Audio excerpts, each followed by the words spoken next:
ജനീവയിലെ ചർച്ച എങ്ങും എത്തിയില്ല. യുദ്ധത്തിൽ നിന്ന് പിന്നോട്ടടിച്ച് അമേരിക്ക. മുൻപ് പറഞ്ഞ കഠിനമായിരിക്കുന്ന വാക്ക് പ്രയോഗങ്ങളൊന്നും അമേരിക്കൻ പ്രസിഡന്റ് ഡൊണാൾഡ് ട്രംപിൻ്റെ ഭാഗത്തുനിന്ന് ജനീവ ചർച്ചയ്ക്ക് ശേഷം ഉണ്ടായിട്ടില്ല എന്നൊരു പ്രത്യേകതയുണ്ട്.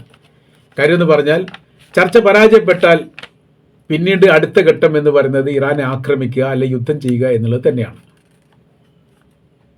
രാജ്യത്തിലെ ഭരണ സംവിധാനം നിലക്കുന്നവരെ തങ്ങളുടെ ഭാഗത്തുള്ള സഹായം പ്രക്ഷോഭകാരികൾക്കുണ്ടാകും എന്ന് മുൻപ് പറഞ്ഞതിൻ്റെ തുടർച്ചയായി ഈ ചർച്ചാ സംബന്ധമായിരിക്കുന്ന കാര്യത്തോടനുബന്ധിച്ച് അമേരിക്കയുടെ ഭാഗത്ത് വന്നിരിക്കുന്ന നിലപാടും അങ്ങനെയായിരുന്നു. എന്നാൽ ജനീവ ചർച്ചയിൽ ഇറാൻ മുന്നോട്ട് വെക്കപ്പെട്ട നിർദ്ദേശങ്ങളോ അല്ലെങ്കിൽ ആ വിഷയവുമായിട്ട് ബന്ധപ്പെട്ട കാര്യത്തെക്കുറിച്ച് മാത്രമാണ് ചർച്ച നടന്നത്. അമേരിക്കക്ക് അത് തൃപ്തിയല്ല. അതായത് മിസൈൽ നിർമ്മാണവുമായി ബന്ധപ്പെട്ട കാര്യത്തിൽ നിയന്ത്രണം കൊണ്ടുവരണം എന്നുള്ള ഇസ്രായേലിൻ്റെ നിലപാടാണ് അമേരിക്ക അവിടെ പറയാൻ വേണ്ടി ശ്രമിച്ചത്. പക്ഷേ ഇറാൻ അത് സമ്മതിച്ചിട്ടില്ല. ഇറാൻ തങ്ങളുടേതായിരിക്കുന്ന നിലപാട് കൃത്യതയോടുകൂടി പറഞ്ഞു. ഉപരോധം പിൻവലിക്കൂ, ആണവായുധവുമായിട്ട് ബന്ധപ്പെട്ട കാര്യത്തിന് അന്താരാഷ്ട്ര തരത്തിലുള്ള ഒരു മര്യാദ പാലിക്കാൻ ഇറാൻ തയ്യാറാണ്. ആണവായുധം നിർമ്മിക്കുക എന്നുള്ളത് തങ്ങളുടെ ഉദ്ദേശ കാര്യമല്ല. പിന്നീട് അതിന് നിയന്ത്രണം കൊണ്ടുവരിക എന്നുള്ളത് തയ്യാറാണ്. അതിനെന്ത് ചെയ്യണം?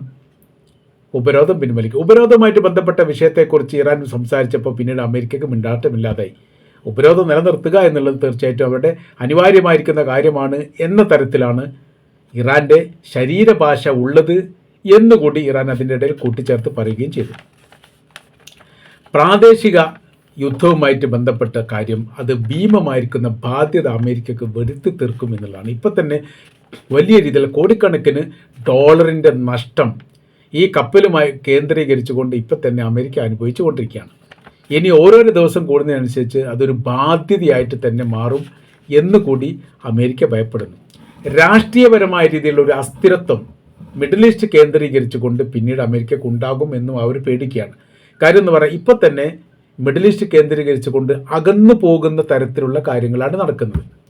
അറേബ്യൻ രാജ്യങ്ങളും മുസ്ലിം രാജ്യങ്ങളും ഈ മൂന്നാം ലോക രാജ്യങ്ങളുമെല്ലാം ഏറെക്കുറെ അമേരിക്കയുമായി ചേർന്ന് നിൽക്കുന്ന പരമാവധി രാജ്യങ്ങളെല്ലാം ഇസ്രായേലുമായിട്ട് ബന്ധപ്പെട്ട വിഷയത്തോടനുബന്ധിച്ച് അകന്നു പോവുകയാണ്. അതിൻ്റെ അകൽച്ച കൂടുകയാണ് യഥാർത്ഥത്തിൽ ഉണ്ടാവുക എന്ന് ചുരുക്കം. ചർച്ചയുമായിട്ട് ബന്ധപ്പെട്ട കാര്യത്തെക്കുറിച്ച് ചില പരാമർശങ്ങൾ പുറത്തു വന്നിരിക്കുന്നു.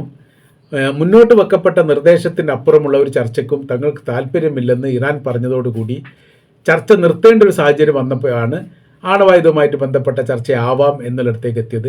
അതിൽ ഇറാഖിൻ്റെയും ഈജിപ്തിൻ്റെയും ഒമാൻ്റെയും മധ്യസ്ഥരുണ്ടായിരുന്നു. അവരൊരുമിച്ചിട്ടാണ് ഈ ചർച്ച നടത്തിയത് എന്ന് പറയപ്പെടുന്നു.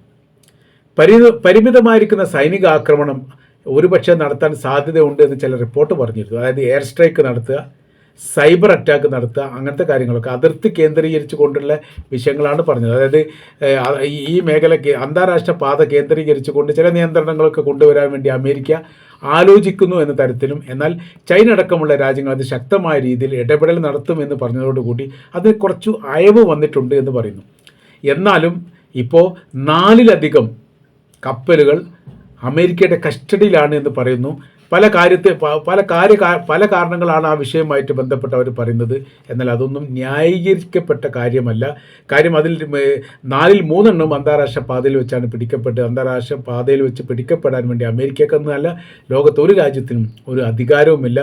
അതാത് രാജ്യത്തിൻ്റെ അതിർത്തി പങ്കിടുന്ന കടലിൻ്റെ അതിർത്തിയോട് ചേർന്നുകൊണ്ട് അത് കൃത്യമായിരിക്കും ഇത്ര നോട്ടിക്കൽ മൈൽ എന്ന് പറയുന്ന ഒരു അതിർത്തി ഉണ്ടാവും. അതിനുള്ളിൽ വശത്ത് അല്ലാതെ അന്താരാഷ്ട്ര പാതയിൽ ഇതൊരിക്കലും ഈ പിടിക്കപ്പെടാൻ അമേരിക്കക്ക് അധികാരമില്ല. പിന്നെ എന്തുകൊണ്ട് പിടിക്കപ്പെട്ടു എന്ന ചോദ്യമൊക്കെ പ്രസക്തമായിട്ട് നിലനിൽക്കുന്നു. പ്രോക്സി യുദ്ധം പ്രോത്സാഹിപ്പിക്കാൻ വേണ്ടിയിട്ട് അല്ലെങ്കിൽ അതിന് വലിയ രീതിയിൽ പ്രചോദനം നൽകുന്ന പ്രവർത്തനങ്ങൾ നിർത്തിവെപ്പിക്കണം എന്ന് ഇസ്രായേൽ പറഞ്ഞിരുന്നു. ആ പരാതിയുമായിട്ട് ബന്ധപ്പെട്ട കാര്യത്തെക്കുറിച്ച് അമേരിക്ക പറഞ്ഞത് തന്നെ ഇസ്രായേലിന് വേണ്ടിയിട്ടാണ്. പ്രോക്സി യുദ്ധം അത് ഇറാനെ സംബന്ധിച്ചിടത്തോളം അവരുടെ തലച്ചോറാണ്. ഹിസ്ബുള്ള ഗ്രൂപ്പ്, ഹൂത്തി വിമതർ, ഇറാഖിലെയും സിറിയയിലുമുള്ള സായുധ ഗ്രൂപ്പുകൾ, ഫലസ്തീനിലെ ഹമാസ് അടക്കമുള്ള വിഭാഗങ്ങൾ ഇറാൻ്റെ നിർമ്മിതികളാണ്. അവരിൽ നിന്നാണ്, അതായത് ഇറാനിൽ നിന്നാണ് സാമ്പത്തികമായും സൈനികപരമായും സായുധമായ രീതിയിലുള്ള സഹായങ്ങൾ കിട്ടുന്നത്. പിന്നീട് ബങ്കറുമായി ബന്ധപ്പെട്ട അതിൻ്റെ തലച്ചോർ എന്ന് പറയുന്നത് ഇറാനാണ്. അവിടെ നിന്നാണ് ആ സംവിധാനം തന്നെ ഉണ്ടായത്. ബങ്കർ ബസ്റ്റർ ബോംബ് അടക്കമുള്ള ലോകത്ത് ഇന്ന് നിലവിലുള്ള ഏറ്റവും ശക്തമായിരിക്കുന്ന ആക്രമണം ഇറാൻ്റെ ആണവ മേഖല കേന്ദ്രീകരിച്ചുകൊണ്ട് ഇസ്രായേലും അമേരിക്കയും നടത്തിയിട്ടും ഇറാൻ്റെ ആണവ മേഖല തകരാതിരിക്കാനുള്ള പ്രധാനമായിരിക്കുന്ന കാര്യം ഈ അണ്ടർഗ്രൗണ്ടുമായിട്ട് ബന്ധപ്പെട്ട ബങ്കറുമായിട്ട് ബന്ധപ്പെട്ട ഈ ഇറാൻ്റെ നിർമ്മിതിയിലുള്ള അതിശക്തമായിരിക്കുന്ന അവരുടെ പവറായിട്ട് തന്നെയാണ് വിലയിരുത്തുന്നത്. അതിൽ നിന്നാണ് പിന്നീട് ഹൂത്തികൾ അവരുടെ ആയുധങ്ങൾ സൂക്ഷിക്കാൻ വേണ്ടിയിട്ടും ഏറ്റവും സുരക്ഷിതമായിരിക്കുന്ന കവചമായി ബങ്കറുകളെ തിരഞ്ഞെടുത്തത്. ഇവിടെ ഫലസ്തീനിലെത്തുന്ന സമയത്ത് ഗസയിലെ ഹമാസിൻ്റെ പ്രവൃത്തിയും അത് തന്നെയാണ്. ഹമാസ് ഉണ്ടാക്കപ്പെട്ട ബങ്കറുകളെക്കുറിച്ച് കൃത്യമായിരിക്കുന്ന വിവരം ഇപ്പോഴും ഇസ്രായേലിൻ്റെ സൈനികർക്ക് കിട്ടിയിട്ടില്ല. അവരിപ്പോൾ അന്വേഷിച്ചുകൊണ്ടിരിക്കുകയാണ്. എവിടെയായിരുന്നു ബന്ദികളെ ഒളിപ്പിച്ചത്, എവിടെയാണ് ആയുധം ഒളിപ്പിച്ച് വെക്കുന്നത്, എവിടെ നിന്നാണ് ആയുധം എത്തുന്നത്, ഇതെങ്ങനെയാണ് അവർ പ്രയോഗിക്കുന്നത് എന്നുള്ള കാര്യത്തെക്കുറിച്ച് ഇപ്പോഴും അവർ അന്വേഷിക്കുക. 2 വർഷമായി അന്വേഷിച്ചിട്ട് പോലും ഒരു കൃത്യമായിരിക്കുന്ന ഒരു വിവരം കിട്ടാൻ വേണ്ടിയിട്ട് ഇസ്രായേലിന് സാധിച്ചിട്ടില്ല എന്ന് പറയുമ്പോൾ ഇതിൻ്റെ പിന്നിലെ തലച്ചോർ ഭയാനകരമാണ്, അല്ലെങ്കിൽ വളരെ വളരെ വലുതാണ് എന്നുള്ളത് തീർച്ചയായിട്ടും നമുക്ക് പറയാൻ വേണ്ടി സാധിക്കുന്നതാണ്. ഇസ്രായേലിൻ്റെ സൈനിക താവളങ്ങളെ ലക്ഷ്യം വെച്ചുകൊണ്ട് തങ്ങൾ ആക്രമിക്കുമെന്ന് ഇതിൻ്റെ ഇടയിൽ തന്നെ ഇറാൻ്റെ വിദേശകാര്യമന്ത്രി അബ്ബാസ് അറാഗ്ചി പറഞ്ഞ വലിയ വിവാദമായിരുന്നു. അതിനവർ പറയുന്ന കാര്യം ശത്രുക്കൾ തങ്ങൾക്കെതിരെ സംഘടിച്ചിരിക്കുന്നു. അവർ തങ്ങളുടെ രാജ്യത്തിൻ്റെ ചുറ്റുഭാഗം വലിയ രീതിയിൽ വേലികൾ തീർത്തിരിക്കുന്നു. അവർ തങ്ങളുടെ രാജ്യത്തിന് നേരെ തോക്ക് ചൂണ്ടി നിൽക്കുകയാണ്, ഉത്തരവിന് വേണ്ടി കാത്തിരിക്കുകയാണ്. അപ്പോൾ പിന്നെ ഞങ്ങൾ ഇസ്രായേലിനെയും അമേരിക്കയുടെ സൈനിക താവളങ്ങളെയും ചെങ്കടൽ കേന്ദ്രീകരിച്ചുകൊണ്ടും ഓർമുസ് കടൽ കേന്ദ്രീകരിച്ചുകൊണ്ടും യാത്ര ചെയ്യുന്ന യൂറോപ്യൻ കപ്പലടക്കം, അതായത് അമേരിക്കയ്ക്ക് പിന്തുണ നൽകുന്ന കപ്പലിനെ തങ്ങൾ ലക്ഷ്യം വെക്കുമെന്ന് പറയുന്നതിൽ യാതൊരു തെറ്റായിരിക്കുന്ന കാര്യമൊന്നുമില്ല. കാര്യം എന്ന് പറഞ്ഞാൽ നിലനിൽപ്പിന് വേണ്ടിയിട്ടും സുരക്ഷിതത്വത്തിന് വേണ്ടിയിട്ടും തങ്ങൾ തീർച്ചയായിട്ടും അത് ചെയ്യും എന്ന് ഞങ്ങൾ ആവർത്തിച്ച് പറയുന്നു. എണ്ണവില കൂടുന്നതുമായിട്ട് ബന്ധപ്പെട്ട വിഷയങ്ങൾ ഇപ്പോൾ മിഡിൽ ഈസ്റ്റുമായിട്ട് ബന്ധപ്പെട്ട് വലിയ പ്രാധാന്യമായിട്ടുള്ള ഒരു ചർച്ചയായിട്ടോ അല്ലെങ്കിൽ വിഷയമായിട്ടോ നിലനിൽക്കുന്നു. കാര്യം യുദ്ധം തുടരുകയാണെങ്കിൽ, യുദ്ധത്തിൻ്റെ ആരംഭം ഉണ്ടാവുകയാണെങ്കിൽ പിന്നീട് അത് അവസാനിക്കാത്തൊരു യുദ്ധമായിട്ട് മാറുന്ന സാഹചര്യത്തിൽ കുത്തനെ എണ്ണയുടെ വില ഉയരാൻ സാധ്യതയുണ്ട്. അത് മിഡിൽ ഈസ്റ്റിനെ സാരമായിട്ട് ബാധിക്കുന്നതാണ്. ഗൾഫ് രാജ്യങ്ങൾക്ക് അസ്ഥിരത ഉണ്ടാകും എന്നുള്ളതാണ് ഈ വിഷയമായിട്ട് ബന്ധപ്പെട്ട് പറയുന്നത്. ആഗോള സമ്പൽ വ്യവസ്ഥയും അത് സാരമായിട്ട് ബാധിക്കും, തകർന്ന് തരിപ്പണമാകും എന്ന റിപ്പോർട്ട് കാണാൻ വേണ്ടി സാധിക്കുന്നു. അതുകൊണ്ട് തന്നെ ഈ യുദ്ധം എന്ന് പറയാൻ നിസ്സാരമായിരിക്കുന്ന കാര്യമല്ല. ഈ ലെബനാനിന് അടക്കമുള്ള രാജ്യങ്ങൾക്ക് പ്രത്യേകമായിരിക്കുന്ന നിർദ്ദേശം നൽകിയിട്ട് ഇസ്രായേലിൻ്റെ അകത്തേക്ക് കടന്നു കയറാനുള്ള സംവിധാനങ്ങൾ ഒരു പക്ഷേ ഉണ്ടാകുമെന്ന് പറയുന്നു. അതിൻ്റെ കാര്യം പറയുന്നത് ഇങ്ങനെയാണ്. 1967 അറബ് ഇസ്രായേൽ യുദ്ധത്തിന് ശേഷം 4 രാജ്യങ്ങളിൽ നിന്നാണ് ഇസ്രായേൽ ഭൂമി പിടിച്ചെടുത്തത്. അതിൽ ഈജിപ്തുണ്ട്, ജോർദാനുണ്ട്, സിറിയ ഉണ്ട്, ലെബനാനുണ്ട്. ലെബനാൻ അതിനുശേഷം നിരന്തരം ഇസ്രായേലിൻ്റെ സൈനികരുമായിട്ട് ഏറ്റുമുട്ടുകയും ആക്രമണം നടത്തുകയും ചെയ്തിട്ടുണ്ട്. അതുകൊണ്ട് അവരുടെ ഏകദേശം 60 മുതൽ 70% ഭൂപ്രദേശം ഇസ്രായേലിൻ്റെ കൈവശത്തിന് പിടിച്ചെടുക്കാൻ വേണ്ടിയിട്ട് ലെബനാൻ സാധിച്ചിട്ടുണ്ട്. ശേഷിക്കുന്ന സ്ഥലത്തിന് വേണ്ടിയിട്ട് തങ്ങൾ ആക്രമിക്കും എന്ന് ലെബനാൻ പറയുന്നു. അപ്പോൾ എന്തിനാണ് ഈ ആക്രമിക്കുന്നത് എന്ന് ചോദിച്ചു കഴിഞ്ഞാൽ അതിന് അവർ പറയുന്ന പ്രത്യേകമായിരിക്കുന്ന കാര്യം പാലസ്തീനിലെ ഗസയിലെ സ്വാതന്ത്ര്യവുമായിട്ട് ബന്ധപ്പെട്ട കാര്യമാണെങ്കിൽ പോലും തങ്ങളുടെ ഭൂപ്രദേശത്തിൽ നിന്ന് അവർ പിരിഞ്ഞു പോകണം എന്ന് തീർച്ചയായിട്ടും തങ്ങൾ പറയും. അത് 1967 അറബ് ഇസ്രായേൽ യുദ്ധത്തോടനുബന്ധിച്ച് അവർ പിടിച്ചെടുത്തതാണ്. അവർക്ക് യാതൊരു അധികാരവുമില്ല. തങ്ങളുടെ ഭൂപ്രദേശം തങ്ങളുടേതാണ്, അത് വിട്ടുകൊടുക്കാൻ തങ്ങളോട് തയ്യാറുമല്ല.